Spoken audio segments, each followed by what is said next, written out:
I'm Giles. And I'm Razor, and this is Black Truths, White Truths. This is a show that Giles and I are attempting to bring conversation between Black communities and white communities here in the Charlottesville region and abroad. Yeah, we're just trying to, I think, get to the bottom of what we discussed in the last episode, which is just that a lot of times there are Black truths that stay in Black conversations and white truths that stay in white conversations. And when we talk about equity or moving things forward or making a better place, if we keep having the conversation separate, it's really just it's never gonna grow. It's just a broke conversation. So. And that's the thing. I know, like for the Black community, our barbershops, our hair salons were our safe havens.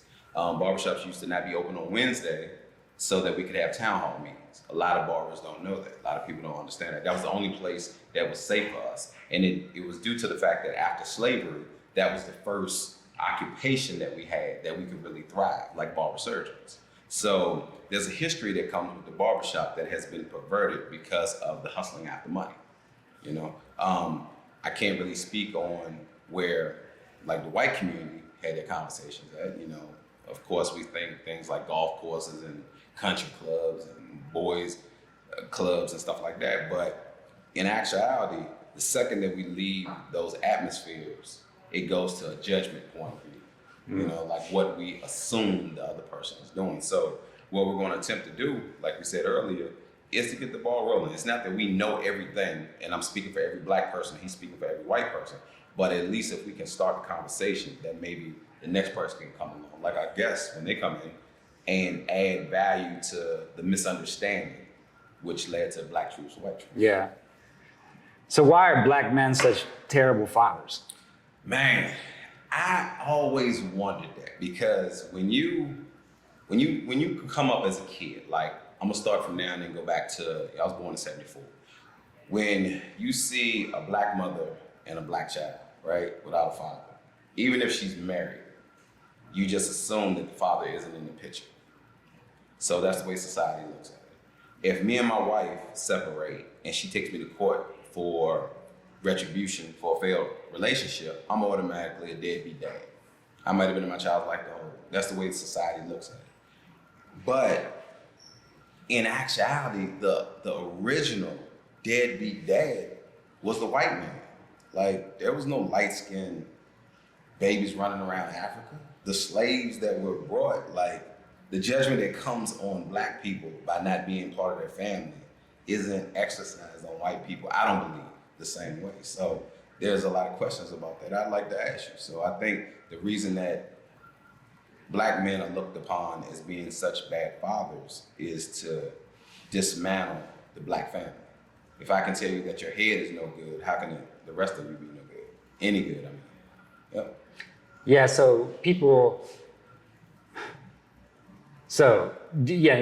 this show is all about getting this place where I'm thinking to myself, you know, I don't believe that Black men are bad fathers. Mm-hmm. But then when I play back all the images in my head of Black fatherhood, you know, where am I going? The Cosby Show? Cosby Show, yep. That's and that's no shot on Bill, you know, for the things that he did, what it was said that he did, what he got freed from, what he still has to face, you know, but there's more images of New Jack City, Nino Brown, drug dealing Black fathers than there are of respectable doctors, lawyers, just a good. That was our Gen X timestamp for the show today, New Jack City reference. Yeah, we telling you our age, but I mean, that was the thing, man. It's like, to aspire to be a good father in America is not something that's promoted. You know, in our community, you know, who do we see that the drug dealer, the basketball player, the football player, the sports icon, you know, everything but what makes a good father.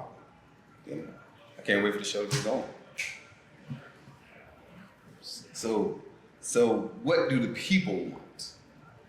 Do we want to bring in the guests and start talking about it? Let me ask you. I know Marshall's doing something like this, run the offense. I'm like, this is the second show. I don't even know what he's talking about. You know what I'm saying? He thinks like he's like rapper. I keep staring at Dan, the surprise guest. Yeah. Razor's making speeches like. Yeah. You got to, man. You see me with my Malcolm X pose. You want me to start talking about white fatherhood, or What is white fatherhood? Good question. I mean, I was trying to think about it to prep for the show, and like it kind of got me back to, one of the things that I thought was the best part about the last show was when we started to talk about the rats and the cheese, and the rats and no cheese, the rats in the trap and the rats and the cheese. Yeah. So white people, we're the rats with the cheese. Right. We're trying to get the cheese. And black people, unfortunately, we become the rats trying to avoid the trap. No cheese, just traps. Yeah. So the rats play different. Yeah. And when you're white, your self-definition is about getting the cheese. If you don't get the cheese, you're not white. Do you teach, as a father, do you teach your kids how to survive to make it home at night? No. No, you don't. I started having that conversation with mine at 8. At 8 years old, riding a bicycle, Yeah. Yeah, but let me go back to this break point where we're talking about what is a deadbeat dad and how does society look at a deadbeat dad, or because for me, I think that's what gets to the crux. I agree with you. Like, there's plenty of white dads who leave their families, like mine. Yeah. And if you have a certain class, it's a divorce and you start a new life. Right. With a new family. Right. And then all of the tensions of the past are basically pasted over by a successful family photo set on a wall in somebody's nice house in their second life. That doesn't even exist. Like that's a unicorn in the black community. Because the second that my relationship didn't work out with my kid's mother, I immediately became what was wrong with black men, regardless of what I was to the community, right? The more successful that I appeared to be, the worse of a black father I seem to be. Now, I guarantee people in Charlottesville see me with my kids more than they see you with your kids out in public. Because my kids are always with me, my younger kids. I had some mistakes that were made with my older kids because I was at a point where I was trying to survive, like trying to figure out what cards to play.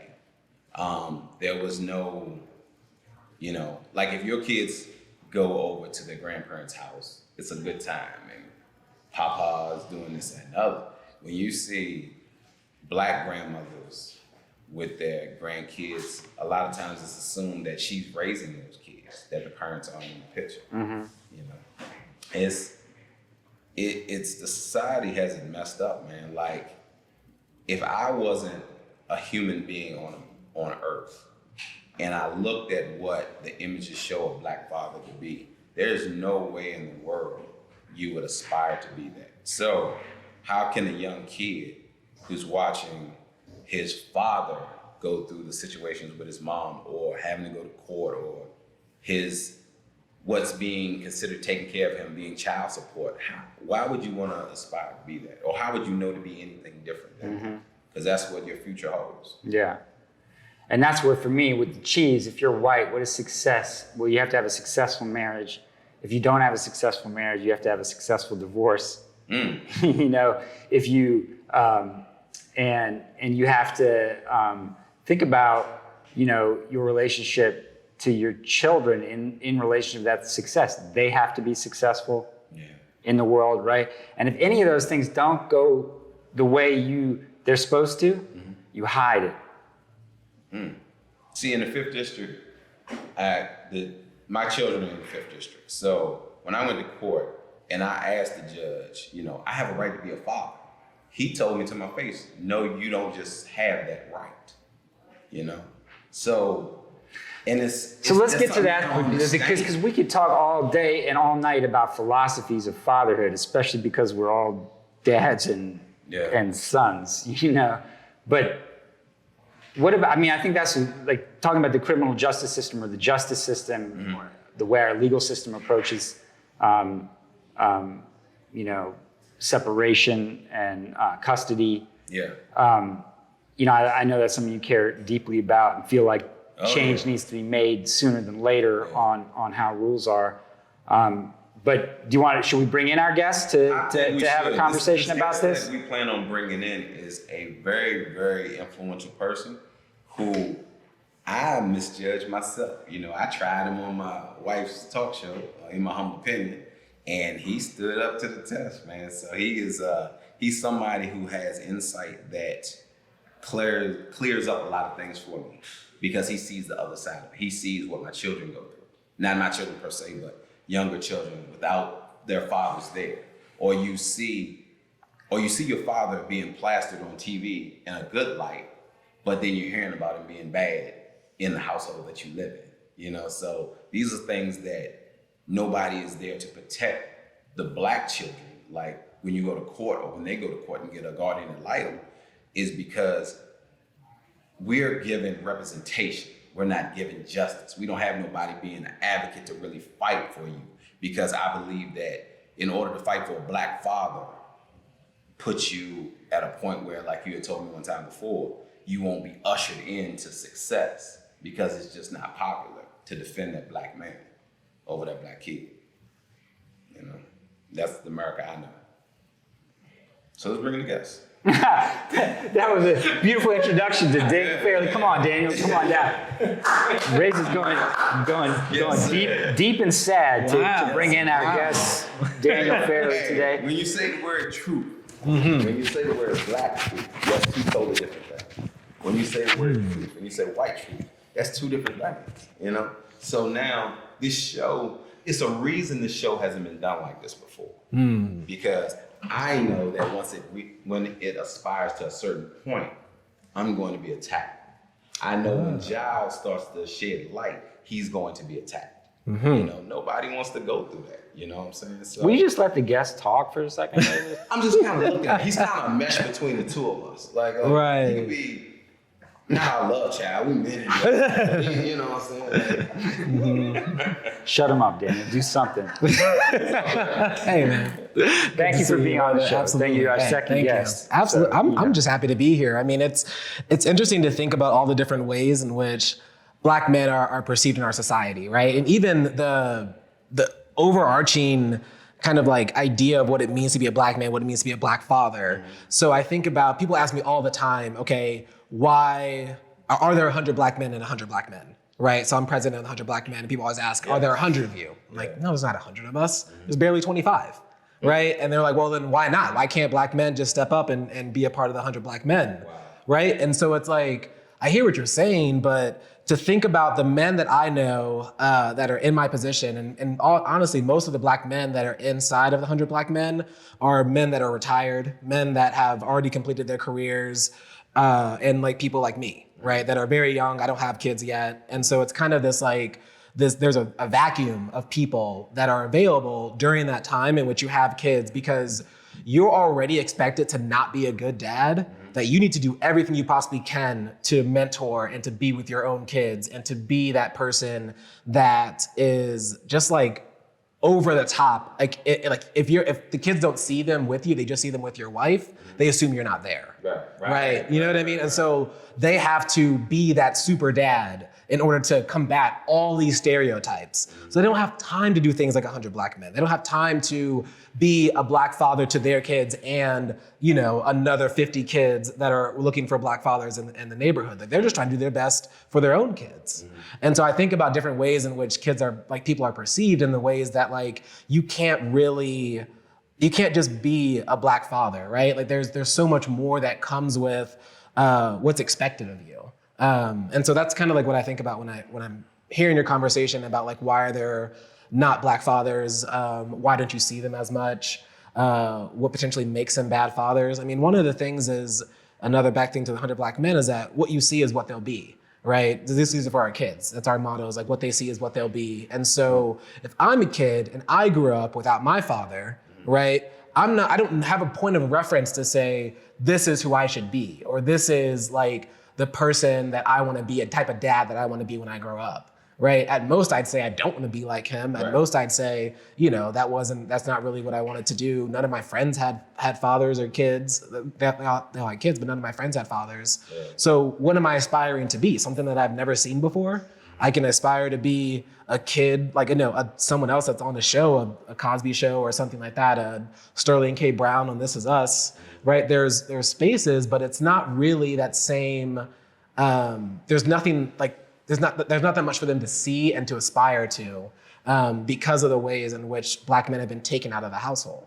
You just got married, right? I did. I just got married in May 15th. So congratulations. Thank you. I mean, what kind of things do you start thinking about as you think about yourself? I mean, you do this professionally in a way, right? You work with young people, you hit them where their issues are, the things that are blocking them from being who they can be. And this can be one of those things, right? Oh, yeah, like absolutely.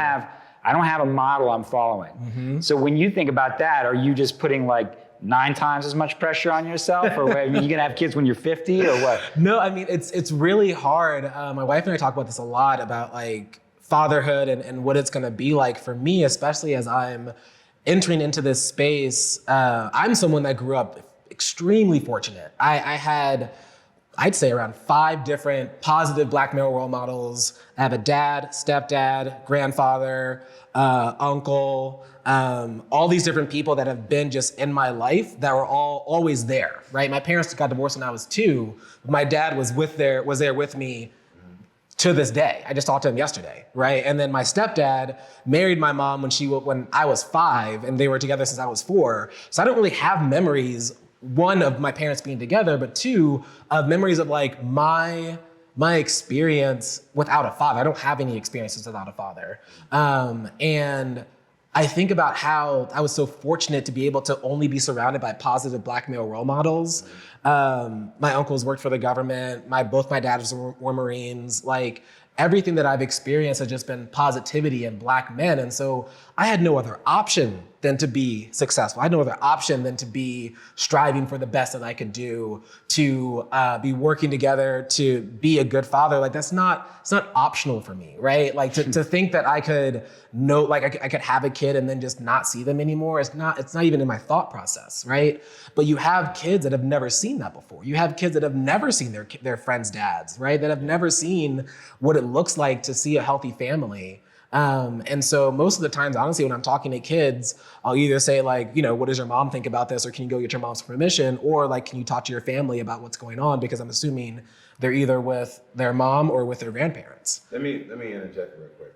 When I take my younger 2, like I had kids from 23 years old all the way down to 4, right?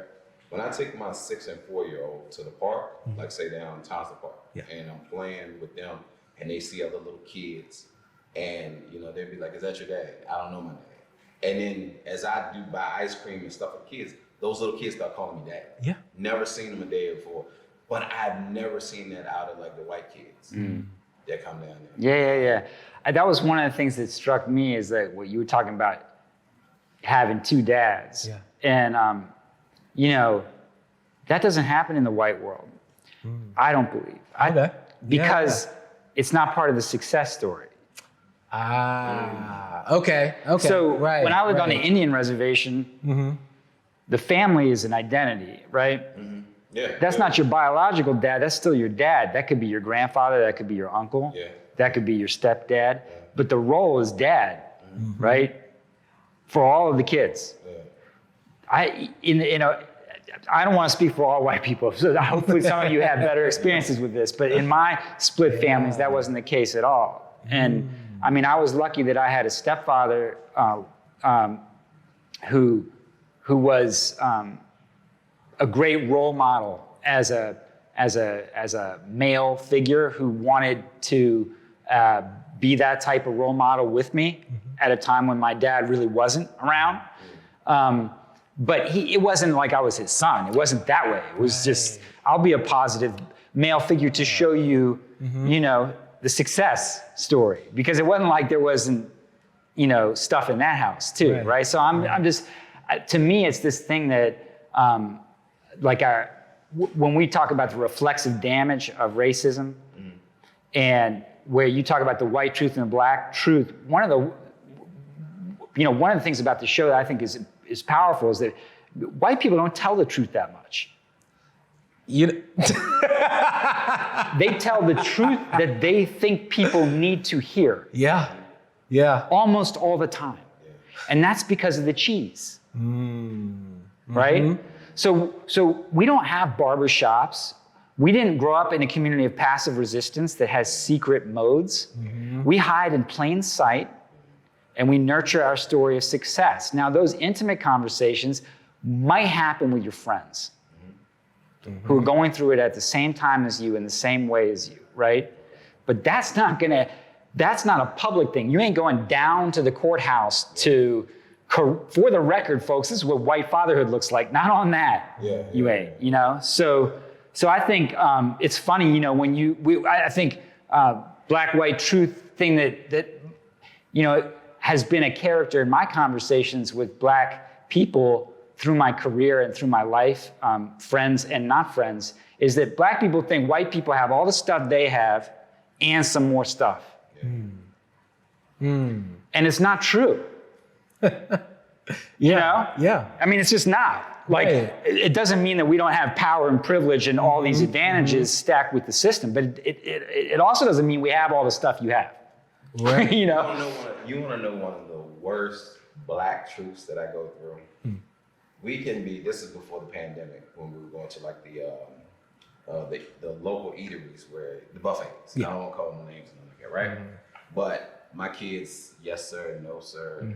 You know, we're boy heavy. We got the oldest two is girls. Okay. You know, but we're very boy heavy. It can be 60 kids in there. I can be with my wife and just my two little kids. And older white people will walk up to me and say, your kids are so well mannered.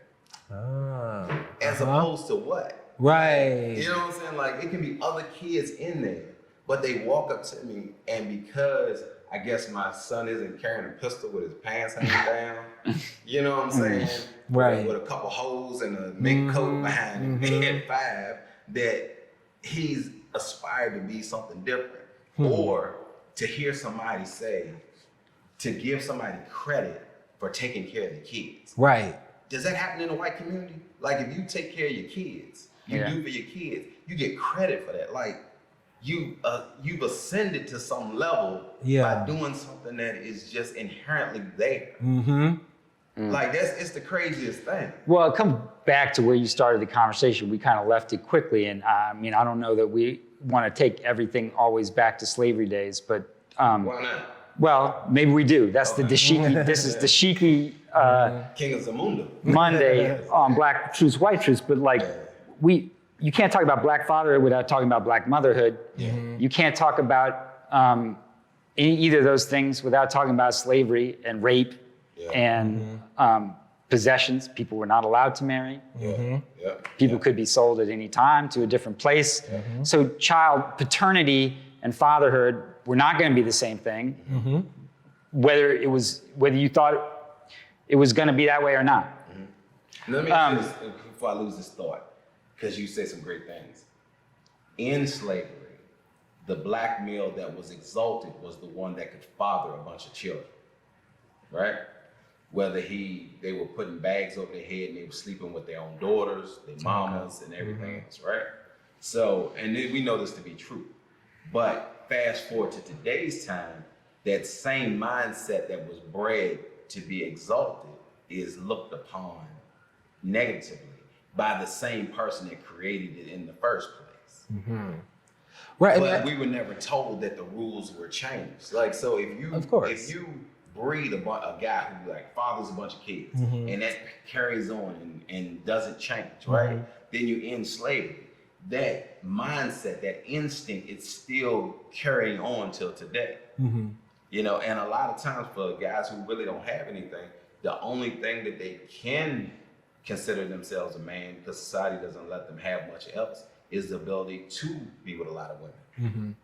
You know, which, you know, protection isn't always taught as a whole in black families. You know, contraception and all these things aren't exactly explained. You know, where being comfortable with your body, I think, is more open in the white households. Like, as I meet older friends of mine and the moms talk about, well, I walked in Johnny's room and he was having fun with himself and I knew I shouldn't have walked there. You know what I'm saying? Like, black moms don't have like that kind of, you know, put your hands down, you don't go blind. You know what I'm saying? You know what I mean? So it's a confusing thing to be a black male, much less going to be a black father. And if you become a father without ever knowing what a father is, what do you expect to have?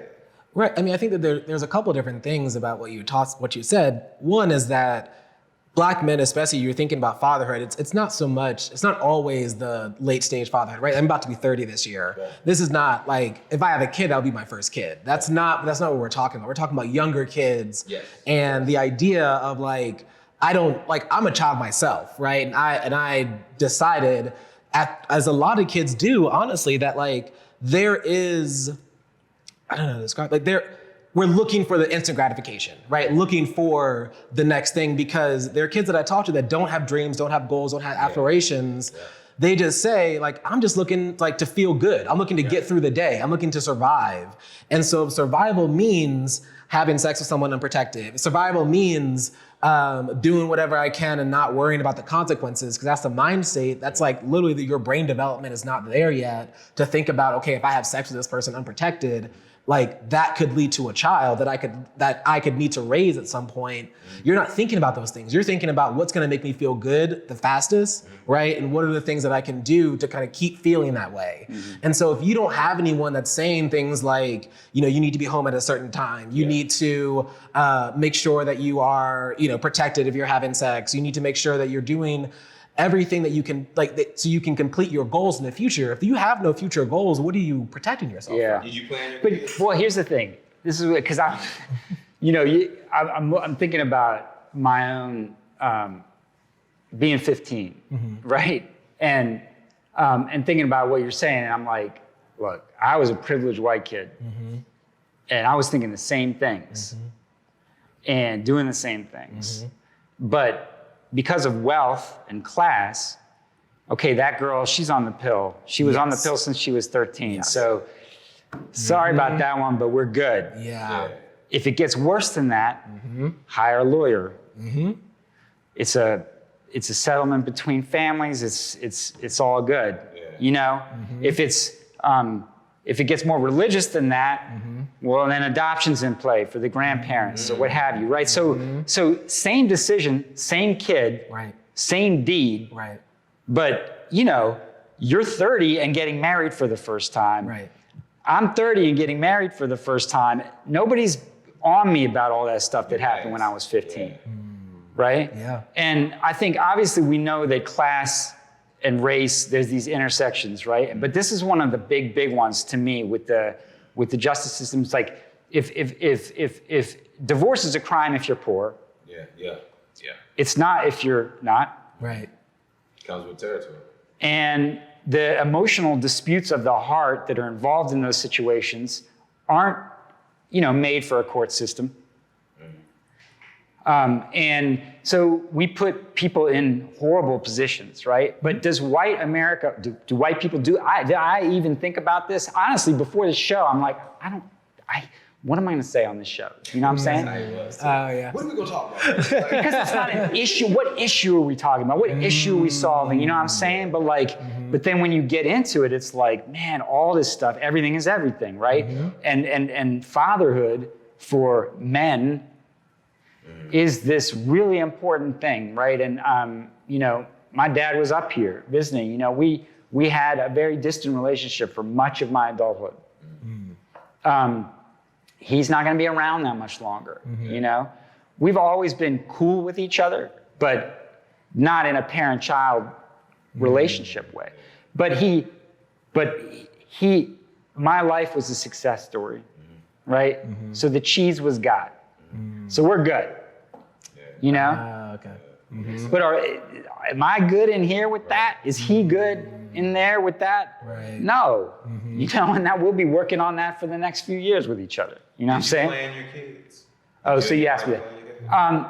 I mean, yes, we did, but we got married when I was 33 or something like that, right? I 34. know very few black families that plan their kids.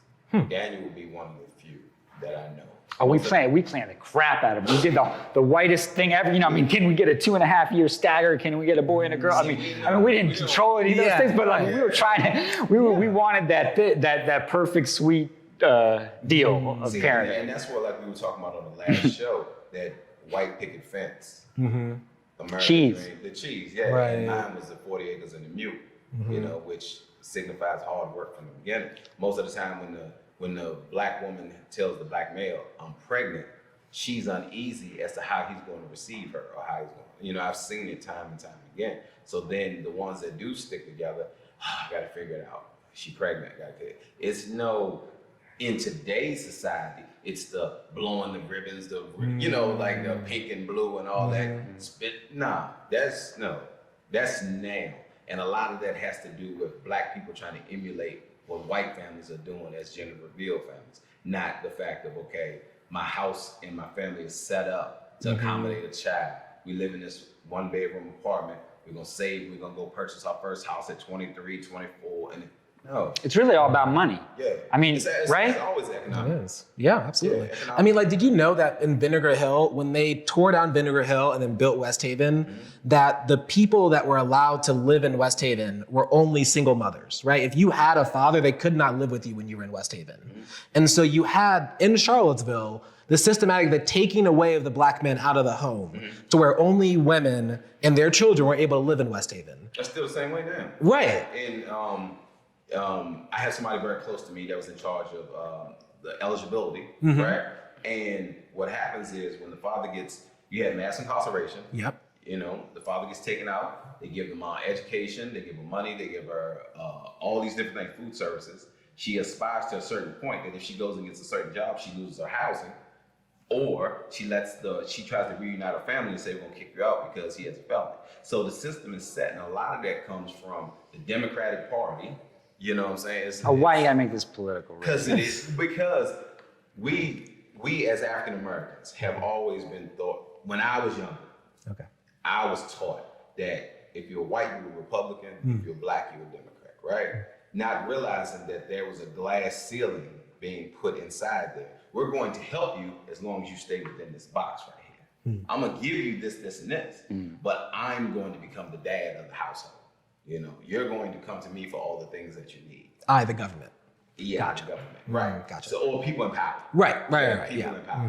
So at that point, there's no services for the same system that's set up to help the mom get services, take care of the child when she can't, will lock the dad up because he can't take care of the child because he can't get a job.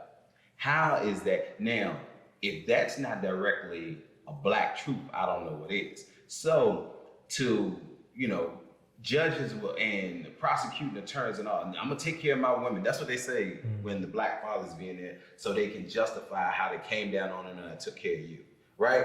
So you give the mom money, she's taking care of the child, doing the best that she can do, and then you got the little boy sitting there wondering, okay, is that what I'm destined for when I get older? And now how can anybody genuinely say that they help? You know, like. Well, Daniel, we like, you know, obviously we can get deep on this, but at another level, it's like you work with a lot of systems. Yeah. In your job, correct? And kids. Right. And kids. Yeah. I'm a youth opportunity coordinator. I focus on black male achievement. So what are the things out of this conversation that if people got, you wouldn't have to explain, you know, every time you went in to pitch a solution or every time you thought an idea? Right. I mean, I think that there is, and the same as what I said before, of like, there are so many additional pressures on black men without any additional supports that the prospect of fatherhood, that time when your girlfriend and you're 17, 18, whatever, comes to you and says, I'm pregnant, you don't have the option for an abortion, she didn't have the option for the pill, you don't have the option of them adopting, and your main, like your role, and you're a kid, you're like, I mean, I can leave, right? Like that becomes almost your only option, right? Of either I can leave or like, maybe, I mean, there's no one in my family that's gonna give me money for this kid. There's services that can be available that can work with the kids. But I think that what I would say is understanding that black fatherhood is something that takes so much, right, for black men to do. I think that yes, like there's patriarchy, there's a lot of things, misogyny, that create like the ideas that you can be with your kids and they can be like, oh my gosh, look at Razor, like he's out with his kids, like he's at the playground, what is this, right? Any father that does stuff for their kids is seen as like some great haven of a person, even though they're just taking care of their kids like they should be, right? If the wife was doing that or the mother was doing that, it'd be nothing, right? And I think that like, we're not at that point right now to where Black fathers being around their kids, Black fathers supporting their kids is something that is expected, right? That's not expected for Black men. It's expected that they're not there. It's expected that they had the kid when they were young and they left, and they had another kid with a different person and then they left. Like there's all these expectations. And so to try to change those expectations and change those stereotypes and buck against what it means to be a Black father, right? And that is just something that takes a tremendous amount of energy, right? My dad and like my biological dad, like had to fight to like stay in my life, right? Had to fight to still be in the same places. He couldn't. I've been 47 times. Like, you know what I mean? Like, and that's. Still can't get my kids like, and not to cut you off, but the person who is in my son's life didn't have his father. And tries to keep me out of the picture because that's what he knows. Because when a boy grows up and he's under nothing but women and around women, he develops a woman's mindset. Doesn't mean he's soft. Doesn't mean he's any of these things. He's just, you are what you. What's the motto? What they see is what they'll be. What you see is what you'll be. So when a boy sees nothing but how a woman responds in situations, he will grow up to be a man that responds in those ways too. Seeing it firsthand. Yeah, I mean, no, you're totally fine. I mean, I think that like it's so interesting to figure out the ways that like all the pressures again, right, that Black men are under to even do the basics, right, of being a Black father, of being inside of the household. I just see it as like so my dad I had to fight to be in my life, right? Had to fight, go to court, do all these different things. And he has 3 kids by 3 different women, all of them he was married to, right? They're my siblings, right? That we just have different moms. And for him, it was like he would die before he became a deadbeat dad, right? He would die before he had anything to do with like not being in his kid's life. And that's something that like, now that I see that, I say to myself, okay, if something were to ever happen between me and my wife, I know that I've seen a dad, someone that cared about me enough to fight in court, to be there every day, right? To be like, you know what, I can't move. Or like my dad moved and when I was like 16 years old from Stafford to Richmond. Every day, every other Friday, he drove 72 miles. I remember this, 72 miles, hour and 13 minutes from Richmond to Stafford to pick me up, right? He was there early every single time.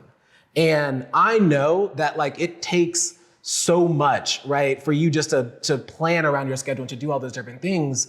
And to know that like those are the things that like no one saw, right? They would see him without his kids, or they see maybe us together and be like, oh wow, look at you taking care of your kids, congratulations. But they didn't see, right? You know what I mean? They didn't see the hard work that it took to even get there. Yeah. And so I'm just saying like the expectations are just completely out of the water for like what is expected of a Black man versus the resources that they have to achieve those expectations. How much of this did you know? Like what we're talking about being the Black dads and the Black kids that go through broken relationship. How much of this is just like, I don't know nothing about that. Y'all speaking gibberish. No, I mean, I have some friends who've been through that situation, you know, so I have some insight into the experience, but I don't get to hear the dad side because those friends, I only meet the moms, the sisters, you know, like you said, like the household forms around the women a lot of times. Now, so, and then the other part of it is just the class part of it, right? Which is like I don't have to worry about it, so I don't think about it. Yeah. You know what I'm saying? Like, and I think that's a big part about this Black truth, white truth thing, right? Is we have this community. We know our community cares about equity. We know, right? They vote for it every time. They show up, they volunteer, they fund their nonprofits. We do these things in Charlottesville. Right. But do we know this stuff? Do we talk to each other this way? And it's like, the answer is no, because if you don't have to, you don't ask.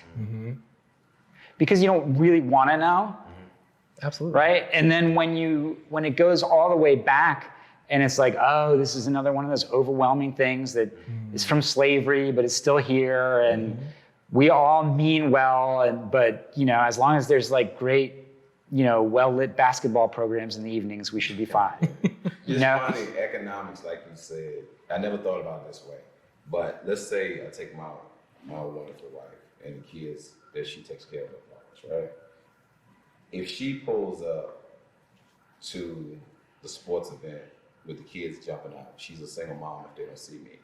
If Giles' wife pulls up in the van with the kids jumping out, she's a soccer mom. Right.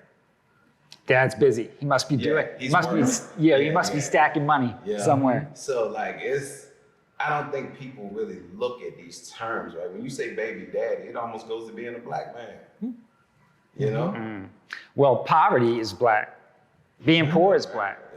Yeah. And that gets back to the white thing, right? Mm-hmm. Like we don't know who we are. We define ourselves in opposition to the things we're not. Mm-hmm. And that comes also from slavery, right? It's like you said, the master of the house was the father of many, right? He was the first dad. But the claimed children were the only ones that were acknowledged. Everything else is a secret.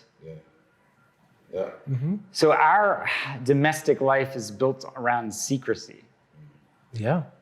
And it still is. So all the white literature that black people don't read because they're like, what is this? Is about that. Mm-hmm. I think that's something, so my wife is white, right? Okay. So it's something, so I've been involved in her, like meeting her family and just kind of going through that whole process. And was that to uneasy? see, it was not as uneasy as I thought it was, right? As I thought I was going to be. I was expecting just to kind of, I don't know, to not feel welcomed or anything like that. You just got married and you're streaming live, so you kind of have to say that. Family, Daniel's an amazing young. Right. Exactly. Okay, but I mean, it was like, no, seriously. I mean, it was something that I was going into it. I go into honestly every situation where I see white people that I don't know, and you have to assess the situation. You have to understand who is here, who can I trust, who can I not trust. Do they have to justify you being there? Oh, that's a good question. I go through that a lot. Uh-huh. I know I look like as my boy Charles Lewis said, you ain't just no ordinary thug, is you? Charles took me that in a minute. I noticed that, especially with everything that you're accomplished, when you show up, he's president of 100 Black Men. He's right. You can't just be Daniel who's here. Yeah. I think that, and I wonder how much of that is me trying to show off or trying to say, do you know what I mean? Like what I'm like trying to justify, like I can marry your daughter, right? I can marry your, niece or whatever. Like I'm good enough to be here, right? Look at my accomplishments. I worked in the White House. I did all this stuff. Like I can be here, right? Like you can accept me, right? So I think that that's more, I think, on my insecurities and what I thought that I needed to do and to prove in order to be accepted. But I would say honestly, like their family, because of the way, and it's like a very particular part of her family that like she already like is like the black sheep inside of her family, and that like they have their own experiences and their own reasons why they like or don't like, but all of it's secretive, right? All of it's like, oh, well, I don't want to mess up because like your aunt so-and-so is going to say something. And like there's been times where I talk about this story all the time, but like there was times where there was a person who was in her family that was sober for years and years and years.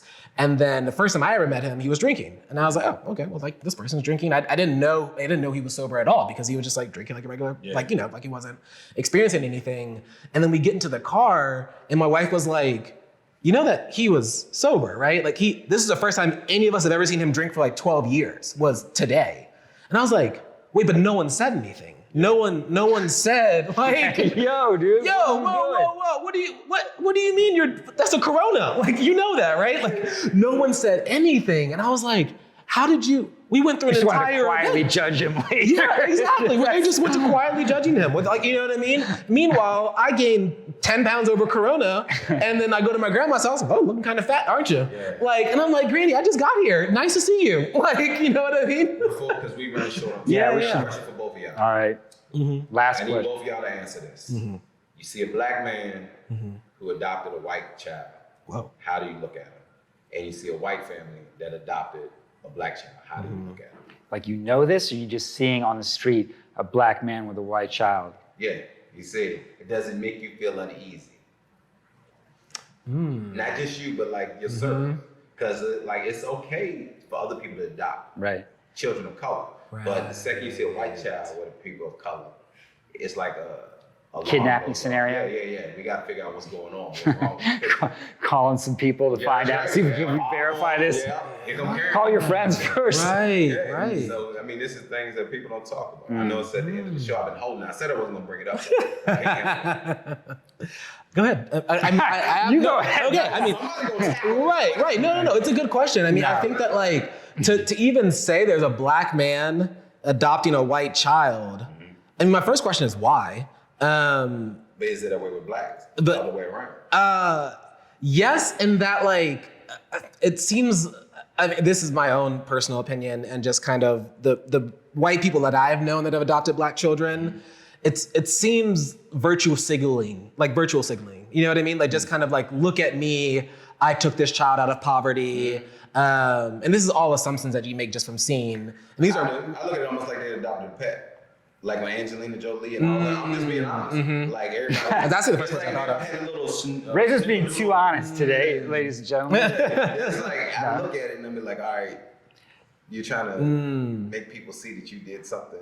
Just that up. And then the child has no black culture. But why did you ask the question? I mean, because Razor always has a purpose when he does these things. Why did you ask that question? I mean, that's a way of dodging it. But I could say, I'll answer your question. I would be surprised. I would be surprised, right? Like the first thing I would do, I'd be like, I wouldn't assume that there was a filial relationship in that scenario. If it was just two people on the street, I would not assume that. And then what is my, thought progression after that? Like, I'm like Tom Brady looking for a receiver right there. I cannot find something. I'm checking down. Like, what is that there is no thing in my catalog that says that's what that relationship is. Right. It makes sense. No, it doesn't make sense on every single level. The reason I asked it was because. But if it was the reverse, it would make sense. Yeah. I might have questions. Right. But I would assume immediately that's what it is. Because then it gets back to black fatherhood, and that like, and you had said like a black man with like a white child, right?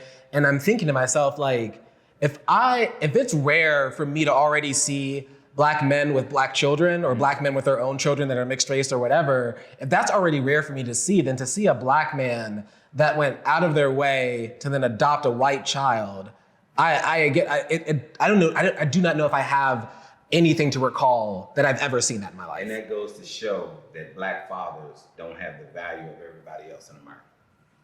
How do you say that? Because you feel that way. Okay.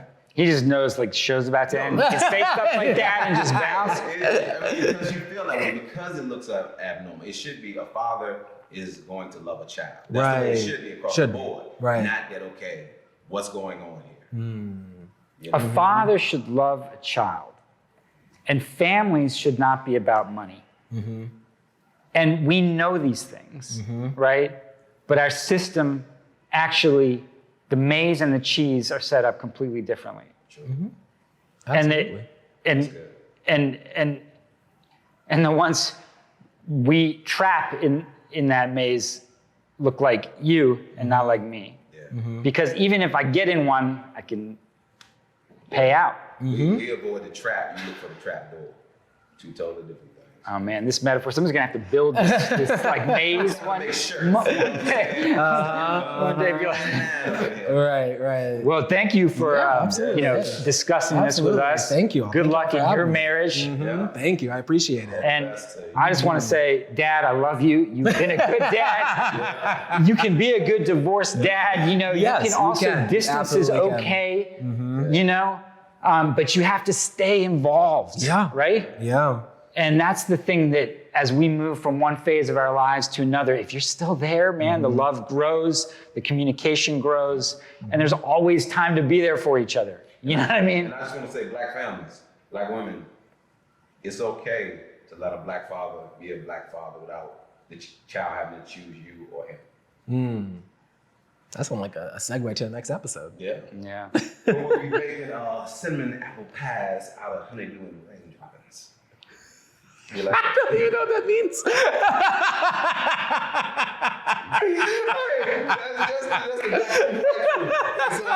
Marshall, fade it out, man. Fade it out. Get us out of here.